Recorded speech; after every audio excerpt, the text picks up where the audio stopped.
आप होते कौन है हमें रोकने वाले? हम आशिके रसूल हैं, भला मिलाद का जश्न नहीं मनाएंगे तो क्या मातम करेंगे? मोहब्बत का दावा अलग है, लेकिन शरीयत का रास्ता अलग। क्या नबी सल्लल्लाहु अलैहि वसल्लम ने ऐसे जश्न का हुक्म दिया था? तुम जैसे लोग तो खुशी से ही जलते हो। तुम लोग गुमराह हो, वहाबी हो, इब्लीस की औलाद हो, जो जश्न और खुशी से चिढ़ते हो। गालियां देने से आप हक पर नहीं हो जाते। गालियां छोड़कर कुरान और सुन्नत से एक भी दलील पेश करो। दलील चाहिए? कुरान में है कि अल्लाह की रहमत पर खुशी मनाओ, और नबी करीम हमारे लिए सबसे बड़ी रहमत हैं, तो हम डीजे बजाएं या जुलूस निकालें, हमारी मर्जी, तुम्हें क्या?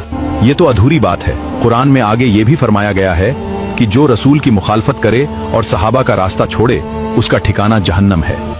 और सुनिए, हदीस में आता है कि आका की पैदाइश पर हजरत जिब्राइल अलैहिस्सलाम ने काबे की छत पर झंडा लहराया था। जब आसमान वाले झंडे लगा रहे हैं तो हम जमीन वाले क्यों नहीं? झूठी और ज़ईफ रिवायात से शरीयत नहीं बनती। क्या जिब्राइल अलैहिस्सलाम ने डीजे बजाया था या रास्तों में आतिशबाजी करके लोगों को तंग किया था? मुअज्जज़ात को बदअमली का बहाना मत बनाओ।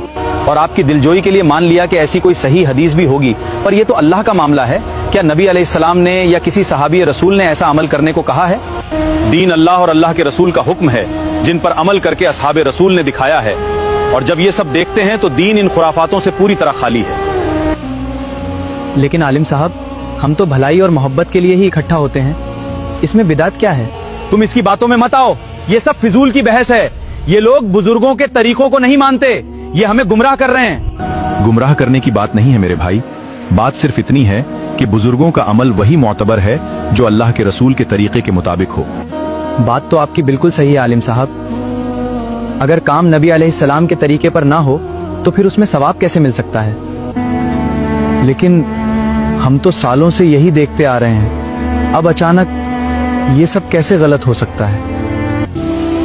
रिवाज को नहीं, सुन्नत को अपनाओ। असली मोहब्बत ये है कि नबी के बताए रास्ते पर चला जाए, ना कि अपनी तरफ से नए रास्ते बनाए जाएं। तो फिर नबी अलैहिस्सलाम की पैदाइश की खुशी दीन के हिसाब से कैसे मनाएं?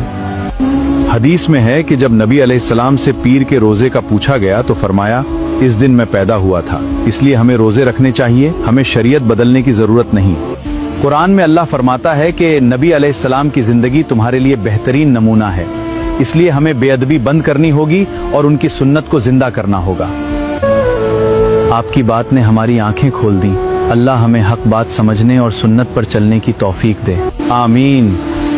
अल्लाह हम सबको सिरातल मुस्तकीम पर कायम रखे, आमीन, और सुन्नत पर चलने की तौफीक अता फरमाए, आमीन। अगर ये पैगाम आपके दिल को छू गया हो तो इस रील को सेव करें, अपने अजीजों के साथ शेयर करें, और ऐसी ही हिदायत भरी वीडियोस के लिए हमें फॉलो जरूर करें।